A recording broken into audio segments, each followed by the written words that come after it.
খোলা যাক। এই যে ছিটকিনিটা দেওয়ার সত্ত্বেও গেটটা হাওয়ায় হালকা হাওয়াতেই আমার খুলে বেরিয়ে যাচ্ছে। সমস্যাটা সমাধান করা যায় কি দেখি। আসলে এখানে মধ্যে মাটি পড়ে যাবে, মাটি পড়ে এখানে ড্রপ হবে, সেই জায়গাটাতে ডিপটা নেই, হোলটা বন্ধ হয়ে গেছে। এটা কি করা যায় দেখা যাক। চলো আজ একটু মিস্ত্রিগিরি করি, বাড়িতে বসে আর কি করবো।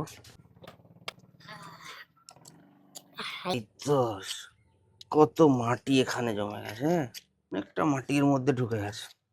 আসলে এখানে ঝাড়ু টাড়ু দেওয়া হয়, মিস্ত্রিগিরি একটু করি, বাড়ির কাজ যেহেতু, বাড়ির মিস্ত্রি। কারোর বাড়ি এরকম সমস্যা থাকলে আমাকে বলো, আমি কি ঠিক করে দিয়ে আসবো। অনেকটাই কাজ হয়ে গেছে, এবার গেটটা আশা করি আর খুলবে না হাওয়াতে। ট্রাই করা যাক।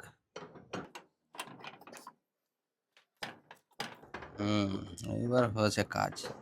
আগে হচ্ছিল কি, এটা পুরো জাম হয়ে গেছিল মাটিতে, দিয়ে গেটটা আমি দিয়ে যাচ্ছি, উপরে হালকা থাকছে, তো হাওয়া হলে এরকম বেরিয়ে চলে যাচ্ছিল গেট বারবার। এবার আর গেট বার হওয়ার চান্স নেই, ভালোই লক হয়ে গেছে। ইভেন এটাও এবার আরামসে যাবে, ছোট গেটটা। এই যে এই সমস্যা, গেটটা হাওয়া এইভাবে খুলে চলে যাচ্ছিল বাইরের দিকে। এই সমস্যাটা আর হবে না আশা করি। সমস্যা থেকে আপাতত সমাধান। চলো, মিস্ত্রি পাস, আজ পাপ্পু পাস হয়ে গেছে। হই বাড়ির একটা সুন্দর কাজের সমস্যার সমাধান করে ফেললাম। ওইগুলো বাড়ির ভিতরে কোথাও রাখা যাক। রাস্তার ধারে বাড়ি যতই ভালো, তত সমস্যাও।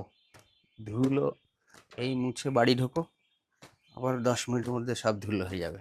কত মুছবে মানুষ বলো। ব্ল্যাক কিং বের করতে হবে, অনেক কদিন বের করা হয়নি বর্ষার কারণে। বের করবো তাড়াতাড়ি। চলো যাওয়া যাক বাড়িতে, ঘরে।